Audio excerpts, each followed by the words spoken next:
Esta tarde, Francisco Rubio, el maestre de campo del siglo XXI, acompaña a nuestro invitado hasta uno de los baluartes de la Ciudadela.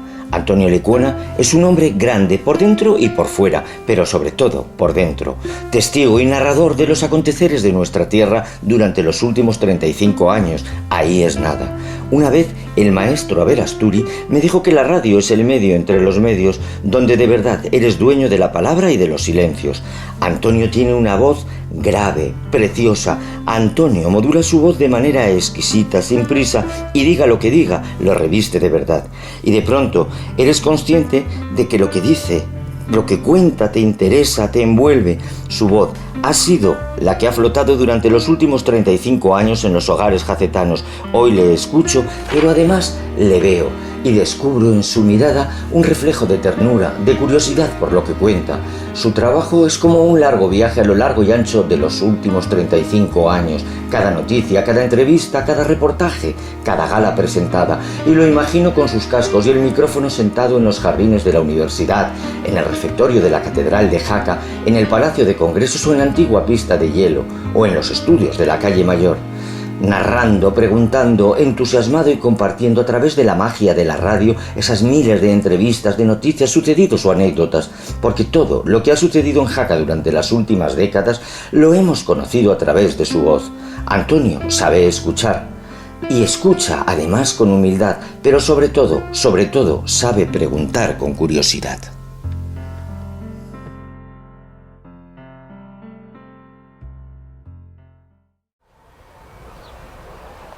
Antonio Lecuona, buenas tardes y bienvenido a esta su casa que es la Ciudadela. Si no me equivoco, nació usted en Jaca. Nací en Jaca, nací 13 bisiesto y martes en Jaca. Muy bien, vamos a comenzar este repaso pues por esos primeros recuerdos conscientes en la biografía de Antonio Lecuona. ¿Qué es lo primero que recuerda? Yo recuerdo no sé, tenía 2-3 años y tengo la suerte de que mis padres eran de dos de los pueblos más bonitos, yo diría, de Aragón y de la comarca jacetana. Mi madre de Santa Cruz de las Heros, mi padre de Hecho. Entonces yo recuerdo que de pequeño esas imágenes que me llevaban al pueblo de mi madre, a lo que eran las labores de la matacilla, las labores de la cosecha, al pueblo de mi padre que iba a las fiestas. Estos son los primeros recuerdos que tengo de pequeño, ¿no? Que se juntaba ahí, que veía hablar en Hecho. Mi padre hablaba en cheso, solo hablaba en cheso con la gente de Hecho. En mi casa nunca hablaba en cheso, pero ahí sí que hablaba en cheso con todos los que estaban ahí, con mi abuela que murió a los 98 años, vivía sola.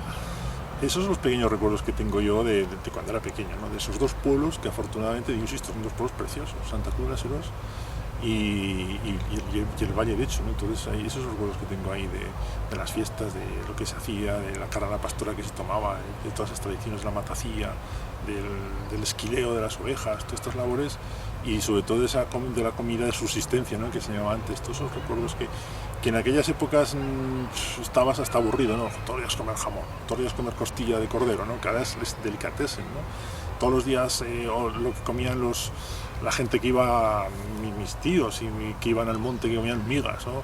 Que eso era delicatessen total, ¿no? Vas a un restaurante y unas buenas migas es lo mejor que hay, ¿no?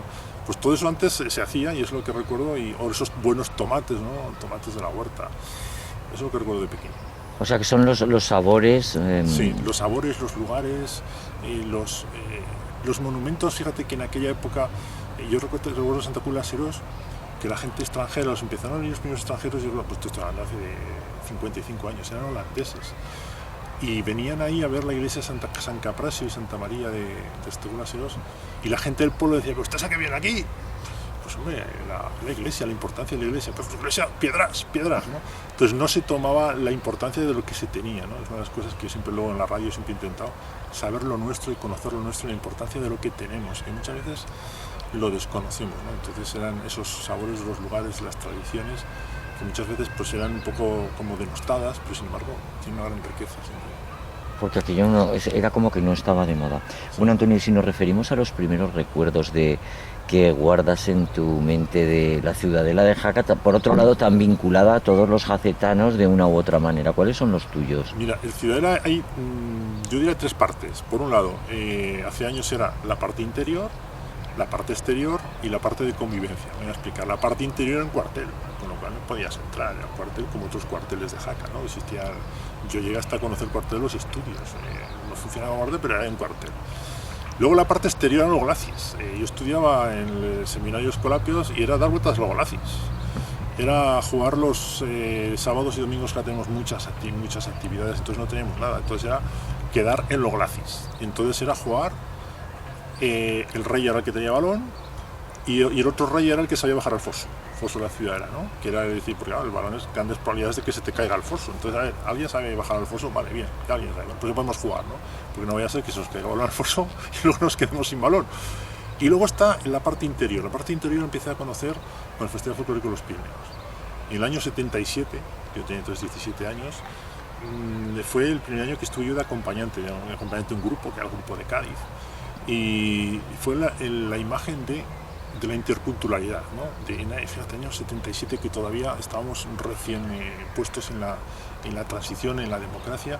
Entonces, el ver aquí dentro, en este patio de la Ciudadela, grupos, 30 grupos de diferentes partes del mundo, de ver uno de razas árabes, razas de color, de sudamericanos, todos estos que se juntaban, bailaban juntos, danzaban juntos, hablaban, aunque no entendías, hacías fotografías en aquella época en la medida de lo posible, hace todo el mundo fotografías de teléfono, pero en aquella medida de lo posible. Todo esto es el recuerdo que tengo de lo que, fíjate, eso fue también un adelanto de la cultura que fue, ¿no? Porque aquí se hacía la presentación de grupos.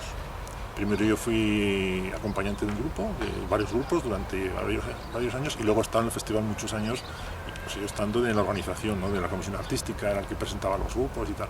Pero la primera fue en el 77, que vino, pues curioso, y además te voy a contar una anécdota, eran las épocas que nacían las autonomías, ¿no? Y lógicamente en aquella época todavía no se podía llevar la bandera autonómica, ¿no? Y había un grupo que llevaba yo, que era el de Sevilla, que llevaba la bandera andaluza, ¿no? Entonces, claro, no dejaban para la bandera andaluza, pero sin embargo convencían a los que estaban en la puerta que somos de Arbeti, es la bandera de Arbeti, que es igual, ¿no? Verde, blanca y verde. Y fue la única que entró, ¿no? Porque pues, estaban convencidos que ellos no llevaban la bandera andaluza, que era la bandera del Betis, porque era su equipo de fútbol, convencerles para que pudiese entrar en este recinto en una bandera autonómica, que luego, por supuesto, se podía entrar, ¿no? Pero los primeros años era complicado. Pero era eso, la unión de culturas, la unión de la gente, el ver gente que se hacían grandes amistades. Esta es los primeros recuerdos que tengo yo de la Ciudadela, aquí dentro, en este gran patio, que es muy grande, pues ocupaba todo el patio con grupos, que y luego claro, se hacía una sangría, se daban pues un pequeño melocotón con vino y tal. Y ahí la gente ya de estos países tan lejanos, de Sri Lanka o de Laos o de Perú o los países soviéticos, que entonces no estamos acostumbrados a verlos, no venían aquí al festival. Pues ahí se juntaban y todo el mundo cantaba, bailaba y era alegre y era feliz, y durante unos días hacías chapurreo con lo que sea y te entendías con todo el mundo. Pues yo no sé si es entonces cuando se empieza a gestar ese... pues Antonio Lecuona encontró el mundo de la radio, pero antes de todo eso, en su infancia, en su juventud, en su adolescencia, ¿tenía trazada alguna vocación? ¿Había algo que decía, pues quizá me dedique a...? Yo había una cosa que me gustaba. Yo de pequeño siempre decía que quería ser director de orquesta. Es un poco complicado. Luego más adelante había una profesión que me gustaba y me sigue gustando, que es un poco de ser maestro. Me gusta enseñar, dar a conocer las cosas que yo sé. No pudo ser. Luego fui a una profesión... nada que ver, fui contable durante 6 años y luego ya siendo contable empecé a conocer la profesión de la radio, ¿no? Estuve 2-3 años yendo a la radio a aprender. En mis tiempos libres iba a aprender ahí, lo hacía ahí, veía, escuchaba. Decían que tenía buena voz, incluso ya había presentado una vez algún acto, algo de Mayencos, presentaba entrega de trofeos y tal, ¿no?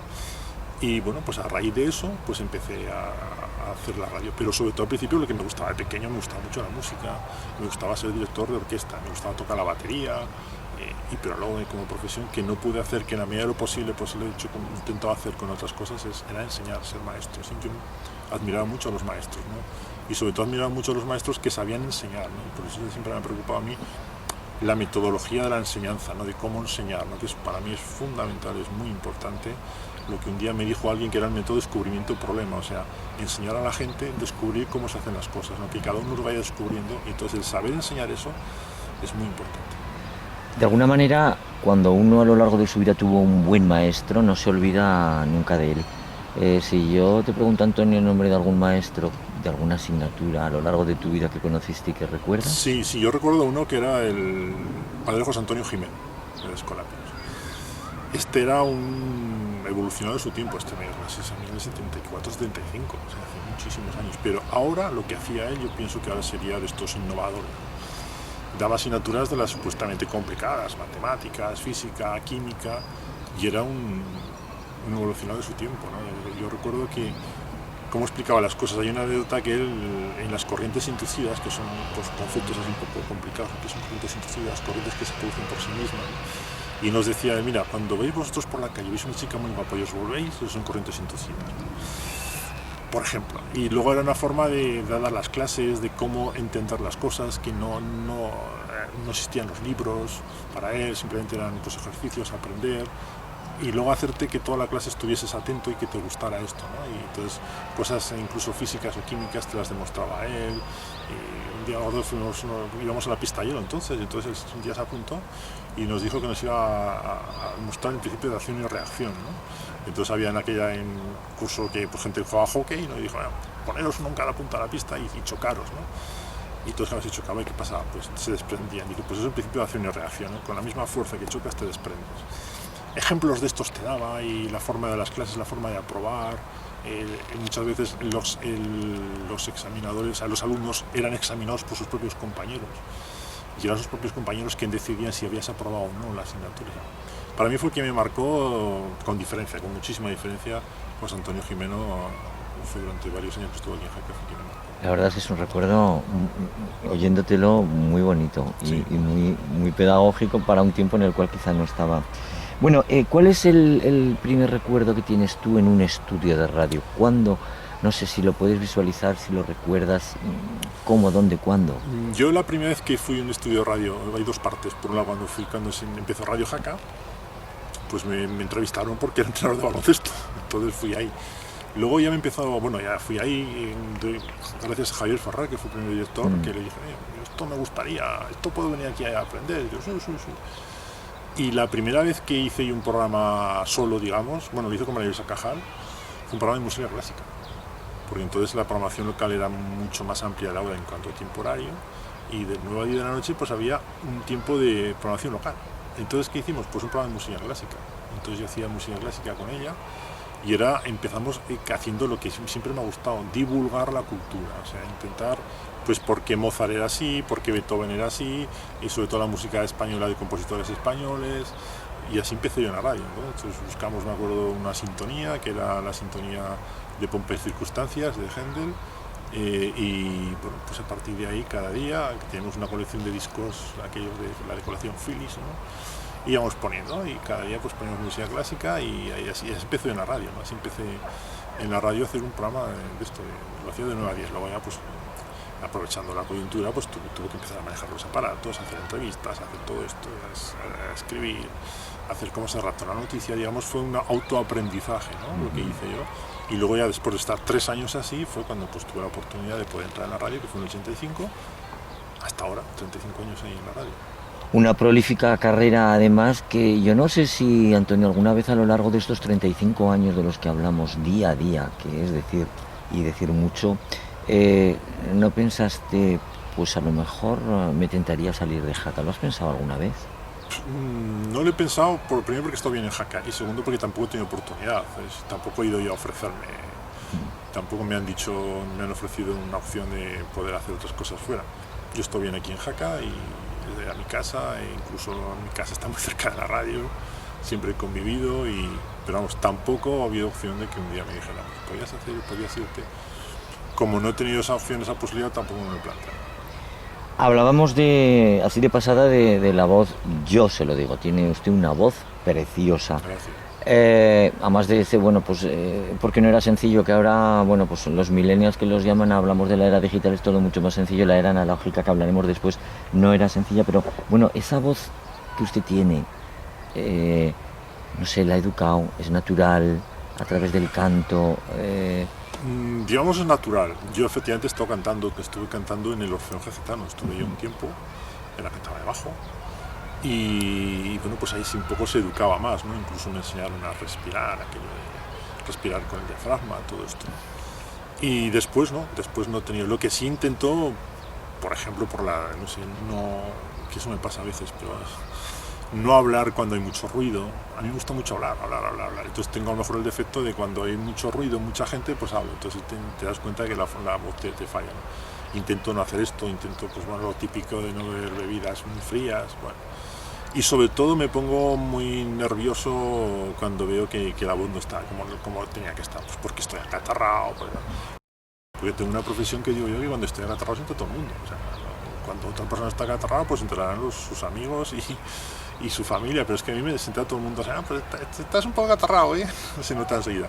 Entonces yo me desespera un poco, ¿no? El ver esto que no tengo la voz como la que tengo cuando me pasa esta circunstancia. Pero educar, ¿no? Simplemente la he tenido así y ya está. Entonces incluso me han dicho algunos, hombre, si lo hubieras educado, podrías haberte dedicado incluso al cante, ¿no? Bajo. Pues a lo mejor sí, no lo sé, pero no lo he hecho. Entonces es la voz que tengo y intento conservarla, entre otras cosas, porque es un medio de vida. O sea, para mí mi medio de vida es la voz, ¿no? Entonces mi característica es la voz, ¿no? Pues por eso intento que no se pierda y que sea más o menos empleada. En cualquier caso, una voz preciosa. Bueno, yo recuerdo, y me imagino que tú también lo recordarás, la época en la que se hacía radio y lo primero que se iba era a la discoteca para coger los vinilos que luego ibas a poner en la antena. Pero, ¿cuál es la música que Antonio Lecuena escucha en su casa? ¿Le apetece escuchar y de pronto...? Mira, a mí me gusta la música sencilla, es decir, a mí me gusta la música, ahora se llaman conciertos acústicos, ¿no? No sé, el otro día, por ejemplo, estuve escuchando que me encanta un concierto de Carlos Núñez, ¿no? Incluso una vez entrevisté a Carlos Núñez y me dijo, es la primera vez que vino aquí hace 3 años que había cantado sin amplificadores, ¿no? Que fue en Siresa. A mí me gusta ese tipo de música, me gusta la música, sobre todo me gusta la música de los músicos, ¿no? Que hay grandes músicos que debido a lo mejor a esos macro conciertos que se difumina todo el sonido, no se deja entrever la calidad que tiene. Entonces me gusta eso, las pequeñas cosas, no sé, tipo de música, me gusta mucho la música popular, la música, lo que se llama música folk. Me gusta, no sé, tipo que pajuquera, por ejemplo, ¿no? Ese tipo de música me gusta. Y la música es esto, sencilla. También la música clásica, la música clásica sencilla, ¿no? Esos cuartetos, esos quintetos me gustan, son los que sirven un poco pues para escuchar, para tranquilizarte, para disfrutar, ¿no? Todo este tipo de música. Afortunadamente incluso aquí tenemos muchos conciertos de estas características y esto sí es el que está bien. Y admiro sobre todo mucho a la gente que sabe tocar instrumentos, ¿no? Me encanta, es una de las cosas que me hubiera gustado yo de siempre, pero no sé. Excepto instrumentos de percusión que antes sí dominaba un poco, el resto no tengo ni idea. Entonces yo admiro a la gente que sabe tocar un instrumento, que sabe cantar, que disfruta. Hablábamos hace un instante de la voz, pero y me imagino que no es la primera vez que se lo han dicho. Si tuviéramos que elegir una voz de jaca, la voz de jaca sería la voz de Antonio Lecuena, a lo largo de esa prolífica carrera de la que hablábamos. Pero ¿cuál es la noticia a lo largo de su carrera que nunca le hubiera tenido que decir delante de un micrófono? No me gustan decir las noticias de sucesos, eso no me gusta. Hay sucesos más habituales, rescates de montaña, accidentes, pero desgraciadamente aquí durante estos años hemos tenido muchas noticias de sucesos, asesinatos, atentados terroristas. Esto es lo que nunca me hubiera gustado. Entonces yo he vivido de cerca pues esos atentados terroristas. El asesinato de Manuel Jiménez Abad, la última entrevista que le hicieron a Manuel Jiménez Abad la hice yo. Lo asesinaron un domingo y el viernes, que era Viernes de Mayo, estuvo en Jaca. Entonces además llegó tarde a la fiesta del Viernes de Mayo y como llegó tarde, ahí ya había salido toda la comitiva, él fue directamente al ayuntamiento y solo estaba yo con él. Entonces le hice una entrevista, bueno, pues estaba haciendo un programa en directo, vino él, pues le hice una entrevista, fue la última entrevista que le hizo, que le hicieron así, la hice yo. Entonces son ese tipo de noticias que nunca te hubiera gustado dar, ¿no? Atentados terroristas, el que un día, el atentado terrorista de Sallén de Gállego, ¿no? Que yo trabajaba ese domingo y un día a las 6:30 de la mañana sonó el teléfono en mi casa, algo pasa y entonces fue alguien que me dijo, mira, hay un atentado terrorista en Sallén de Gállego. Entonces son cosas que no te gusta dar, pero la tienes que dar, ¿no? Entonces eso es, sobre todo sucesos en general no me gustan, pero en particular desgraciadamente hemos tenido aquí atentados, asesinatos que no me hubieran gustado y no me gustan darlos. Bueno, pues cambiamos de tercio y vamos a preguntar por el momento más dulce, el momento o la entrevista o la noticia que más recuerda como algo maravilloso. Yo más que la noticia recuerdo las noticias o las entrevistas. Yo he tenido aquí la suerte de poder entrevistar a gente que en otros sitios a lo mejor hubiera sido más difícil. Y sobre todo me gusta a mí entrevistar, aparte de lo que es la entrevista pura y dura de noticia, de información, la gente que te cuente algo, que te culturice, que aprendas algo, que disfrutes de lo que te dice. Yo la primera entrevista así que hice, allá por el 85, fue a Grande Covea. Fue una conferencia que dio aquí en los cursos de verano, y una entrevista donde me explicó muy sencillo cómo se descubren las vitaminas, por ejemplo. Luego en aquellos primeros años también tuve la oportunidad de ir a la residencia universitaria y hablar de forma tranquila, que me has contado una vez, el atardecer de Jaca, pues disfrutarlo con Rafael Lapesa, que fue director de la Academia Española de la Lengua. Entonces todo el mundo que estudia filología hispánica recuerda el diccionario Lapesa, que es un poco el libro de cabecera, ¿no? O Ricardo Gullón, el entusiasmo que ponía Ricardo Gullón. Fue premio Príncipe de Asturias en Humanidades. Fue profesor en Estados Unidos, el empeño que ponía en enseñarme y explicarme cómo tenía que ser la enseñanza universitaria. Él había sido muchos años profesor en la Universidad de Los Ángeles, había venido a España. Todo esto, el empeño que te enseñaban en culturizarte cómo tenía que ser la enseñanza universitaria, ¿no? Luego más adelante pues he tenido entrevistas digamos de disfrute, ¿no? Yo recuerdo en la época de la riada de Viescas, pues que yo, después de todo el día hablando de todas estas circunstancias, de sucesos que te he dicho que no me gustaban dar, pues iba al chalet de la universidad que se llamaba, y hablaba con Fernando Lázaro Carreter, que fue también presidente de la academia. Y en aquella época, en el año 96, pues me explicaba aparte de contar cosas, su gran inquietud, y lo veía como, me decía, señor Lecuona, es que ahora tenemos que digitalizar la Real Academia Española de Lengua, y ahora estamos aquí, ¿cómo lo hacemos? El gran problema que yo tengo, y me contaba, ¿no? Entonces todo este funcionamiento. Luego ha habido personas también que me ha gustado mucho poder hablar con ellas, no sé, Jordi Sabal. Jordi Sabal, ¿sabes?, participa en el Festival Camino de Santiago todos los años, es una de las principales figuras de la música antigua internacional. Yo he tenido la suerte de poder estar en la radio media hora con él, hablando, disfrutando de lo que dice. Incluso, esta frase siempre la cuento muchas veces, que me dijo, que yo le pregunté, oiga, usted tiene más de 70 años y aparte es un intérprete fabuloso de la viola de gamba, está todo el día investigando música, todo el día investigando música antigua. Y dije, oiga, usted, ¿por qué investiga tanto? Ya ha descubierto todo ya, ¿no? Y me dice, porque quiero conocer el futuro. Entonces él me dice que la historia se repite, y en la música está parte de nuestra historia. Y como la historia se repite, dice, muchas cosas que hicieron los árabes, que hicieron en la época del siglo XII, el siglo XIV, el siglo XV, todo se repite. Se va repitiendo la historia, y por eso me gusta a mí siempre poder hablar, ¿no? Uno de los también un placer que ha sido para mí poder hablar ha sido más reciente, ¿no? Con Javier Sierra, el escritor Javier Sierra, que ha venido también. He hablado un par de veces con él, que ha venido aquí a Jaca por diferentes circunstancias, y también la oportunidad de ver con tranquilidad, ¿no? De ser una persona que te cuente cosas curiosas. Le gustaría aprender esto, le gustaría saber por qué hace las cosas, pues porque siente curiosidad, ¿no? Entonces, una de las últimas que también me encantó mucho, y estuve mucho tiempo reflexionando y tal, fue con Carlos Núñez, que hasta decimos días aquí, ¿no? Entonces, son gente sobre todo que te ha contado historias, que te ha contado cosas curiosas, y con otras personas se me olvidaba, que disfrutaba mucho, era con Doctor Monserrat. Con Pedro Monserrat, que iba a su casa y te contaba, me explicaba que era una marga, porque existen las margas en la zona de Yesa, porque aquello puede ser peligroso para la seguridad. Todo esto te lo iba contando, lo que son los tepes que llamaba él, todo esto con la tranquilidad que te lo contaba y con la experiencia que te contaba. Entonces son entrevistas que no son ya el apartado informativo puro y duro, sino pues el apartado más divulgativo. Y si te fijas, no he dicho ningún político. Voy a decir uno, pero ya no tanto como político, que tuve la suerte de conocer y que me explicara qué era esto de la Comunidad Europea. Que luego fue ministro, luego fue vicepresidente de Economía del Gobierno de España, fue comisario europeo, fue Pedro Solbes, entonces era secretario de Estado. Y era en la Academia Europea de Jaca, y entonces, claro, yo le dije un día, le hice una entrevista y digo, explíquenos qué es esto de la Comunidad Europea. Entonces en la Comunidad Europea había 12 miembros, no sé cómo ahora 27. Y me lo explicó y me puso un ejemplo que era muy fácil. Le dice, mira, las reuniones de los ministros es como una tarta de cumpleaños de los niños.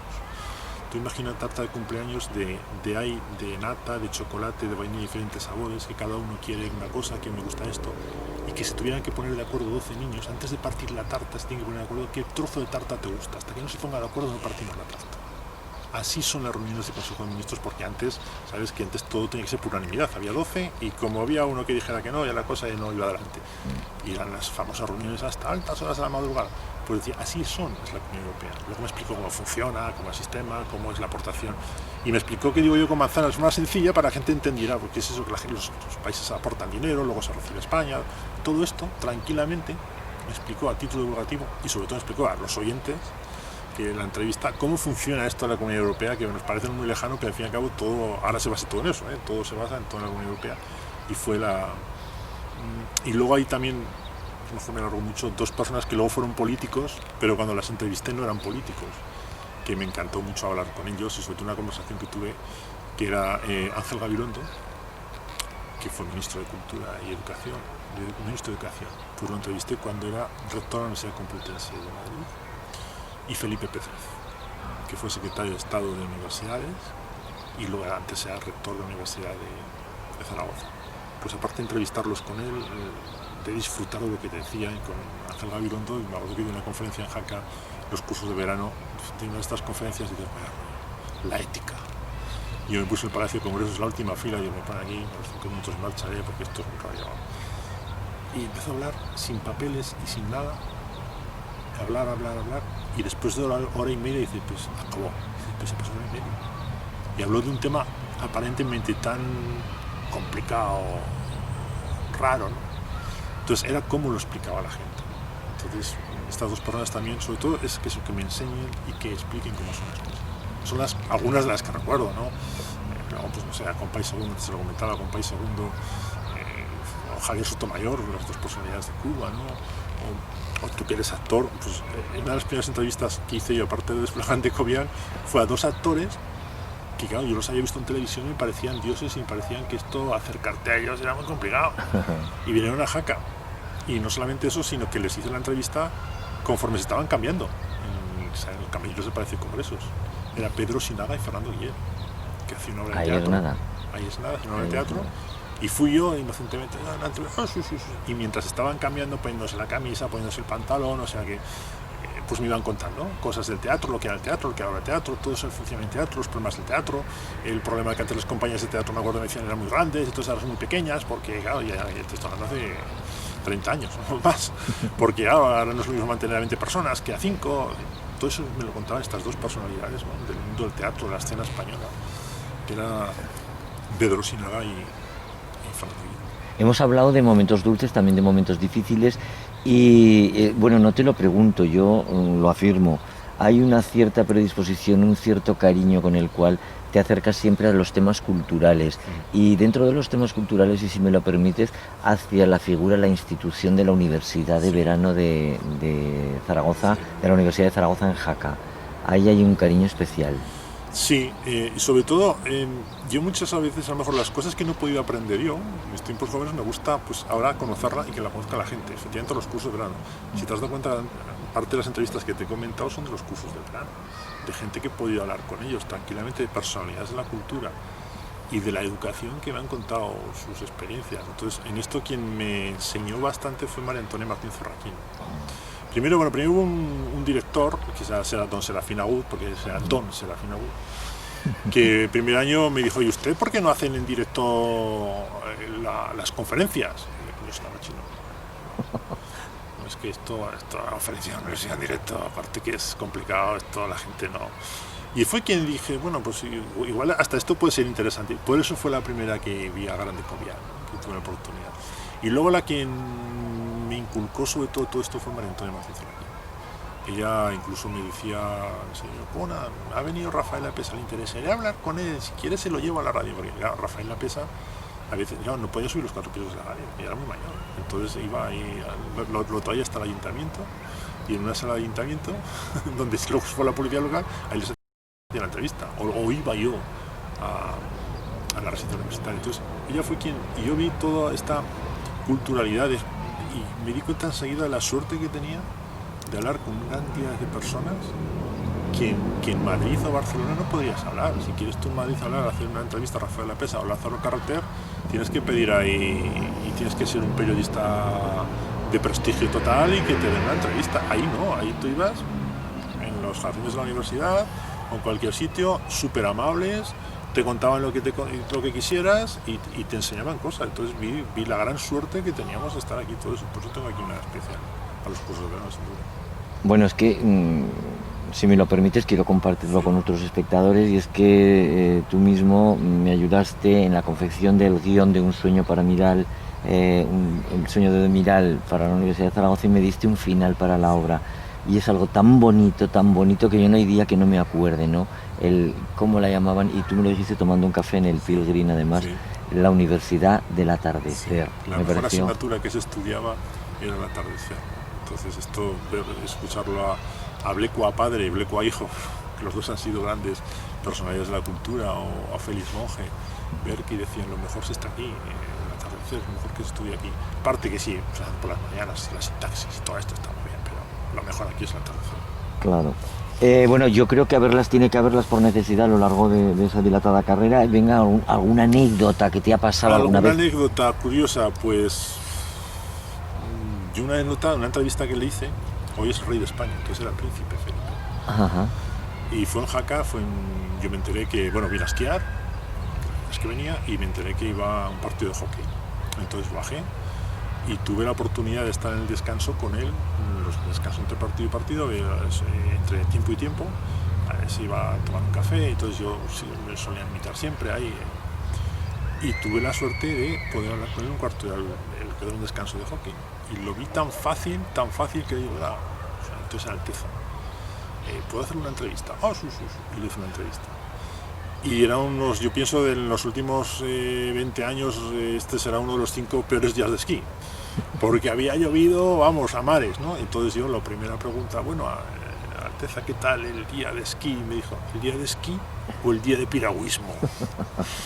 Entonces fue pues una cosa curiosa que me contó él de que había venido y todo esto. Entonces también ver lo mismo, o sea, luego ya vas, o sea, por supuesto no lo puedes hacer ni una visita oficial teja, ni acercarte, ni nada de esto, ni ahora se podría hacer esto, ¿no? Pero en aquella pues estaba totalmente distendido y no es el típico saludo, ¿qué tal estás? Un cuarto de hora, era la época que Jaque estaba con el tema de los proyectos olímpicos y tal, y él pues hablaba de esto, de España, sí, un proyecto olímpico, sería buenos pioneros, tal, todo esto, pues, el esquí, tal, todo esto, sí, he aprendido aquí en Canachú, todo esto. Es que son entrevistas increíbles. Yo no sé si tú personalmente tienes algún archivo. No tengo, y eso. Pero ¿cómo puede ser? Efectivamente, y esto me pegan muchas broncas, que no tengo ningún archivo, tristemente no tengo ningún archivo de esto ni las guardo. Entonces recuerdo en la memoria las entrevistas que he hecho, algunas de ellas, pero tristemente no tengo ningún archivo, no las guardo.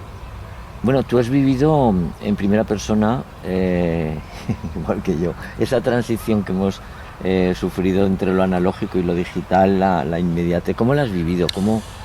Pues es que en el fondo la radio es la misma, ¿eh? Lo único que te cambia es que tienes herramientas mejores, ¿no? Pero en el fondo la radio es igual. Evidentemente las herramientas han cambiado muchísimo. O sea, yo recuerdo la primera transmisión que hicimos que hice yo fuera de Jaca, fue un partido de hockey, fue en Puigcerdà. Y había que hacer números. Consistía en que tenías que ir a un teléfono, tenías que convencer a alguien ahí y decir, oiga, déjeme el teléfono, pero sepa que durante 3 horas no lo va a poder utilizar. Una vez que lo habías conseguido convencer, pues el teléfono tienes que sacar cable. Y me hablaban del partido fuera en Puigcerdà, en el bar de Puigcerdà, de la pista de Puigcerdà, que entonces era un edificio que estaba separado de la pista, entonces había que sacar cable por encima del tejado, unos números impresionantes para hacer esto. Lo mismo nos pasaba cuando íbamos a San Sebastián. Entonces teníamos relación con unas icastolas de ahí que nos dejaban, y a través de una pared, una ventana, sacábamos a la pista un cable para un teléfono de una icastola porque era un sábado, entonces no se utilizaba el teléfono. Entonces era muy complicado entonces, ¿no? Luego ya llegaron el tema de los teléfonos móviles, ¿no? Y sobre todo lo que ha mejorado mucho es el sonido. Llegó el satélite, cuando todas las emisiones de Madrid nos llegaban a través de satélite, veías que era mejor el sonido del señor de Iñaki Gabilondo que hablar desde Madrid que tú que hablar del estudio, ¿no? Todo eso fue un gran cambio enorme. Entonces son herramientas, luego llegaron los ordenadores, Cuando llegó el fax ya nos parecía que era la bomba rebomba, que el invento, ¿no? Bueno, por supuesto, los ordenadores, la aplicación de los ordenadores ahora que se hace toda la radio, todo se hace por ordenadores. Tiene la ventaja que funciona muy bien, pero la desventaja que el día que no hay internet, o se ha estropeado el ordenador, o el ordenador se ha bloqueado, o se actualiza el ordenador, se acaba el mundo. Pero bueno, esa es la situación. Y luego hemos llegado ahora a un aparatito que algunos habrán oído hablar, que es el Quantum. El Quantum es como un teléfono móvil de tamaño, que es un micrófono, que puedes ir en cualquier parte del mundo. Tú tienes uno y puedes ir en cualquier parte del mundo. Total que haya señal de teléfono y el sonido es mejor que un estudio. Es mejor que un estudio. Ahora muchos verán, estos días de pandemia, verán que la gente ha hecho programas de radio y a lo mejor en el estudio solo había uno. El resto estaba en cualquier parte. Quiero decir que la tecnología ha llegado a ese punto, ¿no? de estar en aquellas épocas de que hacías números, ya te cuento cuando retransmitías vueltas ciclistas o la Vuelta Ciclista Aragón, bueno, que tenías que ir a buscar el monte, un enlace para que llegara una conexión, para no sé qué, o sea, unos números arcaicos totales, ¿no? Pues ahora todo se ha cambiado y todo eso te exige además, insisto, muchas mejores herramientas para poder hacerlo mucho mejor, para poder hacerlo mucho más rápido. Antes eran las cintas Rebos, que digamos que era una cinta, que en algunos sitios hasta incluso la cortaban, los números ahí, ahora no es todo sobre ordenador, hay cosas maravillas. Ahora, pues por supuesto, puedes conseguir cualquier cosa a través de internet, en fin. Antes era la discoteca, ahora esto no existe la discoteca, entonces esto es la música por internet. ¿Qué música usted quiere? Tal. Mira, aquí ya está. Entonces todo eso ha cambiado muchísimo. Hombre, yo me permito añadir uno que para mí, si tuviera que elegirlo, era cuando llega internet, y yo no sé cómo lo vivirías tú, pero tener que presentar una entrevista de alguien que no conocías y cómo sacar la información de aquella persona, porque los periodistas jóvenes ahora apretas y te sale en internet todo. En aquel entonces no había nada. En aquel entonces no, entonces buscabas como podías, habías oído hablar sí. Pero claro, no, ahora pues te puedes dar una entrevista a Vidabre Milagros de la persona que lo hace, ¿no? Aquí en entrevistas. Entonces, ¿no? Entonces, pues tú te entrabas de algo, les intentabas hacer preguntas para que te dieran pie a conocer. Yo en muchas entrevistas les decía, yo me ponía en el punto de, que no del entrevistador, sino del oyente, ¿no? Yo si fuera oyente, ¿qué me gustaría que me contara este señor? ¿Qué me interesaría que me contara este señor? No tanto hacer una entrevista académica, ¿no? Que te puede enseñar en la universidad, ¿no? Sino a mí que me gustara. Entonces, ¿qué me inquieta? ¿Qué curiosidades? ¿No? Entonces, así es un poco como empezaba muchas entrevistas, ¿no? Y luego ya, conforme va saliendo, esto te da una experiencia enorme, ¿no? De decir, entrevistas, yo, pues no sé, al principio igual tenía una guión, yo ahora no tengo guión ninguna, sobre la marcha van saliendo, según lo que me van contando. Siempre la mejor entrevista es esa que según lo que te vayan contando, tú le vas preguntando y la entrevista no es tanto del entrevistador, sino del entrevistado, lo importante de la entrevista. Entonces, lo interesante es eso. Yo no sé qué enfoque le das tú, Antonio, pero claramente se ha visto durante la etapa de la pandemia, ¿vale? Desde marzo o a partir de marzo, y es esa sobredosis de información en la cual yo leía un estudio en el cual decía que las redes sociales han funcionado muy mal, o sea, han desinformado más que informar, y sí que me permito decirlo porque lo he oído, pero además es verdad, la radio, pues yo en concreto diría la cadena SER, Radio Jaca, donde tienes una información veraz, que no distorsiona, que confirma noticias, pero un poco la pregunta sería, ¿no estamos excesivamente sobrecargados de información? Sí, es porque las redes sociales te hacen esto. Las redes sociales te tienen... Esto pasa como todas las cosas. Todas las herramientas son buenas si las sabes aprovechar bien. Las redes sociales es muy buena herramienta, es fantástica, pero si las sabes aprovechar mal es horrorosa. Entonces, las redes sociales hacen que la gente cuenta sin saber. Yo me acuerdo de todas esas entrevistas que te contaba al principio, las primeras que hacía, había un profesor, no recuerdo cómo se llamaba, que era especialista en arte chino, ¿no? De la Universidad de Zaragoza, y me decía, lo que más me fastidia es que todo el mundo hable de arte chino, no tenga ni idea. Y entonces esto pasa lo mismo, todo el mundo opina. Entonces a él le fastidiaba que todo el mundo opinaba del arte chino. Y yo, sí, la gente no sabe cómo es el arte chino. Pues esto igual, todo el mundo opina de todo, entonces todo el mundo se cree todo el mundo. Entonces la argumentación muchas veces de las cosas ya no existe, ¿no? Hace años la gente opinaba, como puede opinar ahora, de cosas muy distintas, de opiniones muy dispares, pero lo argumentaba. Ahora no se argumenta, ahora yo lo que siempre muchas veces con 8 tweets ya has hecho un máster. Entonces muchas veces la sobreinformación te puede pasar eso, porque no sabes qué es lo bueno o no es lo bueno. Fíjate, yo en las noticias muchas veces siempre está el quién lo da primero, quién lo da primero. A mí no me preocupa tanto quién lo da primero, sino quién lo quiero dar bien. Si resulta que ha habido otros que lo han dado antes, pues perfecto, mejor para ellos, pero quiero darla bien. O sea, a mí da decir, yo fui el primero que la di, pero no la di bien. No, yo fui porque la credibilidad te lo da el que la des bien. Luego no te cuentan ahí, a ver, yo escucho, en este caso, Radio Jaca porque fue el que la ha dado primero. No, escucho Radio Jaca porque es el que tiene credibilidad, porque es el que la ha dado bien, porque me ha informado bien de la noticia. Entonces muchas veces yo hago esto, o sea, evidentemente hay temas que si das el primero porque son temas que o tú estás enterado antes o son temas que has trabajado tú de otra forma, pero ante un suceso, sobre todo el tema de los sucesos pasa esto mucho, ¿no? Bueno, cuando hay un suceso enseguida, ahora las redes sociales te cuentan un montón de cosas que algunas son verdad, otras no son verdad, otras yo es que lo quiero dar bien. Y además es una carrera de fondo, es decir, tú te ganas un prestigio en función de una trayectoria y yo no sé qué extraña satisfacción haya mucha gente en ser mensajero de cosas malas o de mentiras o de contrastar que luego en realidad pues hacen bastante daño. No te voy a pedir nombres, Antonio, pero a ver cómo lo digo. ¿Hay alguna entrevista que con la perspectiva que da el tiempo, si hubieras podido evitar, te la habrías evitado? Alguien que hace entrevista y habías dicho, bueno, pues tampoco, no, porque pienso todas las entrevistas tienen algo, ¿no? Todas las entrevistas son información. Otra cosa es que no esté de acuerdo o no esté de acuerdo con lo que cuenta el entrevistado, pero yo pienso que todas las entrevistas son informativas, te cuentan algo, ¿no? Yo no recuerdo ninguna entrevista así que haya dicho, pues esta por qué la ha hecho. No recuerdo. Hay algo que yo creo que es importante y es que un trabajo como el tuyo requiere estar al pie del cañón, bueno, cada hora, cada día, cada semana, cada año. ¿Pesa con los años? Sí, y sobre todo también te acostumbras. Yo siempre cuento que antes iba mucho al fútbol, ahora voy menos, iba a los partidos de hockey. Pero aparte de ver el partido, ver el de fútbol o de hockey, es que me iba y aprovechaba, a ver, que me puede contar, ¿no? Entonces estar ahí, el tener información. Muchas veces lo que quiero yo, creo que tiene que ser, es una expresión que se dice que no me cojan con la piscina vacía, ¿no? O sea,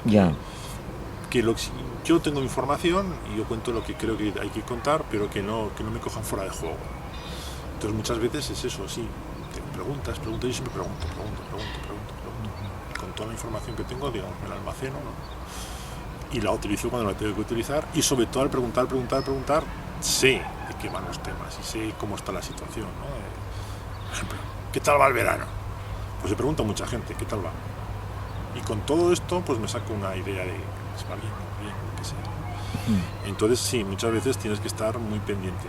Esto tiene un problema también, que hasta incluso en vacaciones pues estás pendiente de todo, de lo que dicen, incluso de la radio aquí en Jaca. Pues antes era más fácil, te ibas de vacaciones, como no existía la radio, si te ibas de vacaciones a donde fuera ya vivías un poco aislado. Ahora no, es que te vayas donde te vayas, tienes el correo electrónico, incluso la radio se puede escuchar de cualquier parte del mundo, la radio de Jaca, por ejemplo, estés donde estés, ahora es más difícil, ¿no? Entonces lo más complicado es saber desconectar, ¿no? Entonces a veces eso te cuesta, porque quieres estar bien informado y que a la vez quieres estar pendiente de que esas cosas salgan bien y quieres que no te cojan fuera de juego, y que muchas veces eso no significa que te enteres de todo, ¿no? Pues vamos, pero sí, estar siempre pendiente de todo yo siempre digo, yo creo que soy la persona de Jaca que más plenos ha ido en su vida. Nadie de Jaca ha abrido tantos plenos como yo, ¿no? Ni los concejales, porque yo llevo 35 años.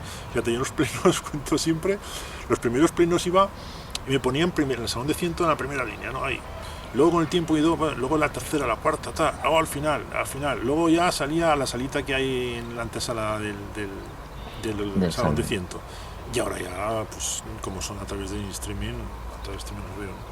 Pero el tiempo que ha ido bajando, entonces a mí sí me gusta mucho lo que llaman algunos la memoria histórica, ¿no? O sea, a mí muchas veces cuando uno cuenta, mira que yo sé cómo fue el tema, ¿no? Que la memoria histórica a veces se olvida, ¿no? Se olvidan muchas cosas, y eso pues intento que no me cojan en ese sentido fuera del juego de la memoria histórica. ¿Tienes aparte de tu trabajo algún hobby, algo que te guste especialmente? He tenido el baloncesto siempre. Entonces lo que te he dicho antes, que me gustaba enseñar, pues no pude ser maestro, pero sí pues he sido maestro de baloncesto. Soy entrenador nacional de baloncesto, entonces he intentado pues enseñar. Y sobre todo la forma de enseñar. Para mí el deporte, esto es fundamental. Yo siempre digo que la gente asocia, ¿no? Un entrenador de baloncesto tiene que ser un gran jugador, no necesariamente. Yo siempre cuento que el mejor entrenador que he conocido de baloncesto, que no era aquí, que era de Extremadura, que fue un entrenador de Calderón, pues era una persona pequeñita y gorda, la antítesis del baloncesto, ¿no? Pero ¿por qué era muy bueno? Porque enseñaba muy bien, saber enseñar. Es decir, y por eso a mí el baloncesto siempre ha habido lo que ya te decía antes, el momento de descubrimiento-problema. Es decir, cuando tú enseñas algo, no tienes que enseñarlo porque me dice ese profesor o maestro que hay que hacerlo así, como me dice el maestro, lo tengo que hacer. No, tiene que ser porque yo te lo demuestro, porque si lo haces de otra forma, no lo haces bien, ¿no? Descubres tú el problema, ¿no?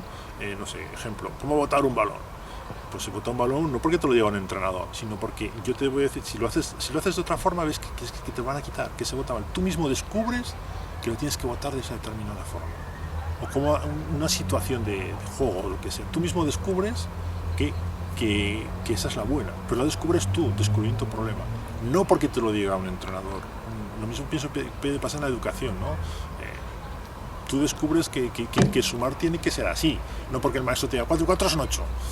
Porque me ha dicho el maestro, no, es que tú descubres que si pones 4 palitos y tus 4 palitos y los juntas todos dan 8.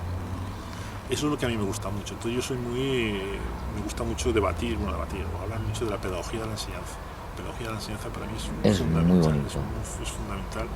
Y por eso que te contaba antes cuando me has preguntado del tema de algún profesor, recuerdo, claro. Pues que José Antonio Jimeno era la pedagogía de la enseñanza. Entonces, el que te enseñaba el porqué de las cosas. Es fundamental que alguien te lo enseñe bien,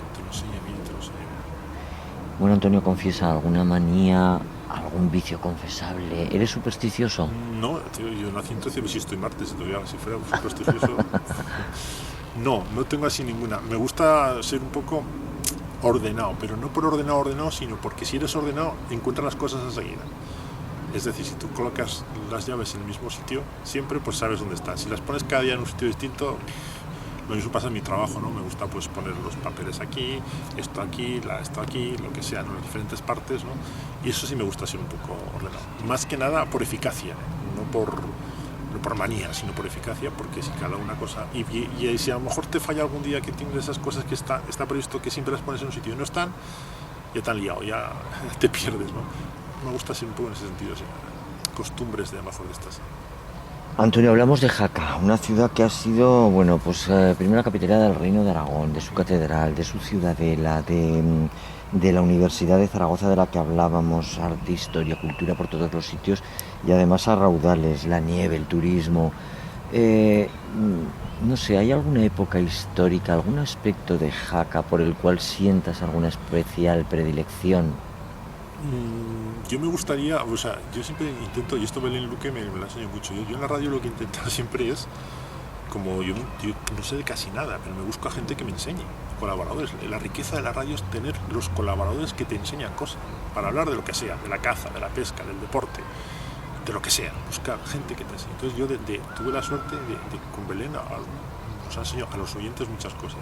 Y uno de los periodos fundamentales es, yo pienso, la época de Sancho Ramírez, del gran precursor que fue de que hoy sería el gran emprendedor, pues eso fue hace 900 años. Entonces el crear una idea, el crear un fuero, el crear una filosofía, de decir, pues no sé, cosas tan sencillas como decir, ¿hasta dónde llega el término de Jaca? Pues muy fácil, tú tienes un ganado, pues hasta donde vayas y vuelvas en el día, hasta ahí llega. O lo ofrecerá, que sí que es todo emprendedores, porque en muchos sitios, bueno, pues te ofrecemos un terreno y tú te colocas, tal. Pues esto se hacía en la época de Sancho Ramírez. Entonces él creó una ciudad y una estructura de ciudad que todavía hoy es muy válida. Entonces yo pienso que en esa época sería un gran emprendedor. Entonces yo es una de las épocas que más me gusta conocer por eso, por la innovador que sea, porque muchas veces lo que te decía antes, la historia se repite. Entonces muchas cosas que hace 900 años eran un gran emprendedor y ahora parece que hemos descubierto América. Esa época yo pienso que sería más interesante, ¿cómo se dice? De hecho lo es. ¿Cómo y dónde te ves dentro de 25, 30 años? No lo sé. Yo soy de los que vivo día a día, porque he aprendido de que eso de hacer planes a 2 meses no sirve, con que vete a 30 años. A 2 meses no sirve, no puede. Dentro de 2 meses estaré. Te puede cambiar todo el día siguiente. Entonces, Y además la experiencia me ha enseñado esto de que hacer planes a largo tiempo no sirve. Y una curiosidad bien sana, pero ¿cómo te sientes de entrevistado tú, que eres el entrevistador por grandeza de Jaca? Me siento muy bien porque me gusta mucho hablar, me gusta mucho contar cosas. Me gusta mucho contar cosas y que me cuenten. Muchas veces tengo, a lo mejor ese es el efecto que tengo, que siempre estoy hablando. Y me siento bien. Me gusta contar y me gusta cuando... A veces pienso que soy un poco demasiado pesado, ¿no? Me gusta explicar las cosas, ¿no? Explicar por qué se hace esto, porque lo he aprendido, a lo mejor me lo han enseñado y me gusta darlo a conocer a los demás, ¿no? Sí, me siento bien, no tengo ningún problema. Juguemos ahora un poco al juego de la trascendentalidad. Te voy a permitir que me grabes pues una reflexión, un pensamiento, un mensaje, algo que una vez que tú lo digas va a ser encapsulado, encriptado en algún sitio, va a dormir el sueño de los justos durante 200, 300 años y casualmente en algún pendrive o en alguna nube o en algún lugar de esta ciudadela, dentro de 300 años lo escucharán los jacetanos de esa época. ¿Qué les dirías? ¿Qué te parece que es importante? Primero, que nos guste saber muchas cosas, que nos guste siempre aprender. Segundo, que nos guste ser orgullosos de donde somos y de lo que tenemos, que muchas veces parece que no lo somos, ¿no? Y tercero, que intentamos siempre ser personas humildes y ser personas que la humildad a la vez te da mucha sabiduría, ¿no? Que seamos unas personas y sobre todo que sepamos escuchar, es fundamental escuchar. Hoy en día muchas veces cuando uno habla, antes de que acabe de hablar ya lo está rebatiendo, ¿no? Escuchar. Y con saber escuchar, yo pienso que muchas cosas se solucionarían en la vida, sabiendo escuchar y respondiendo a lo que te han dicho, no antes de haberte lo acabo de decir. Pues Antonio Lecuona, muchísimas gracias. Sí, gracias porque eres la voz de esta ciudad y lo has sido durante 35 años. Y que para mí, pues yo he aprendido mucho de esta entrevista, sobre todo por tu humildad, porque tú has tenido acceso pues a toda la historia, la prolífica historia de una ciudad como es la ciudad de Jaca, y he aprendido muchas cosas, sobre todo como lo que es escuchar y rodearte de gente de la cual aprendes y convences en la radio. Gracias, esta era tu semblanza. Pues muchísimas gracias. Hemos sabido que Antonio nació entre Cebisiesto y Martes, que los paisajes de su infancia están en Echo y Santa Cruz, en las tareas del campo, el esquileo, los tomates y el recuerdo de su abuela que murió a los 98 y vivía sola. El recuerdo de aquellos primeros extranjeros que venían de propio a ver la iglesia de San Caprasio ante la atónita mirada de los lugareños que no entendían cómo unas piedras podían levantar semejante expectación. Cientos de vueltas a los glacis y la suerte de recuperar el balón si es que caía al foso. Soñó con ser director de orquesta. También quiso ser maestro, pero no pudo ser. Empezó en la radio casi por casualidad. Siempre admiró a los buenos maestros, a los que saben enseñar, a los que ayudan a descubrir cómo se hacen las cosas, y al padre Jimeno, que le marcó porque era un revolucionario de su época que convertía a los alumnos en examinadores de sus propios compañeros. Sus primeros recuerdos de un estudio de radio fue de entrevistado, hablando de otra de sus pasiones, el baloncesto. Quizá allí es donde se dio cuenta de que lo que más le gustaba de todo era la divulgación cultural. También cantó en el Orfeón Jacetano. Si pudiera evitarlo, le gustaría no tener que dar las noticias de sucesos. Recuerda con amargura el que tuvo el terrible honor de hacerle la última entrevista a Manuel Jiménez Abad. Y recuerda con cariño entrevistar a Grande Cobian, a Lázaro Carreter y a tantos otros. Y aquel día lluvioso de invierno que por casualidad tuvo la suerte de entrevistar a Su Alteza el Príncipe de Asturias, don Felipe de Borbón, en la cafetería de la pista de hielo. Pero sobre todo, hemos aprendido que es importante conocer muchas cosas, que debemos sentirnos orgullosos de lo que somos y de lo que tenemos, que la humildad es signo de sabiduría, pero sobre todo, que debemos aprender a escuchar.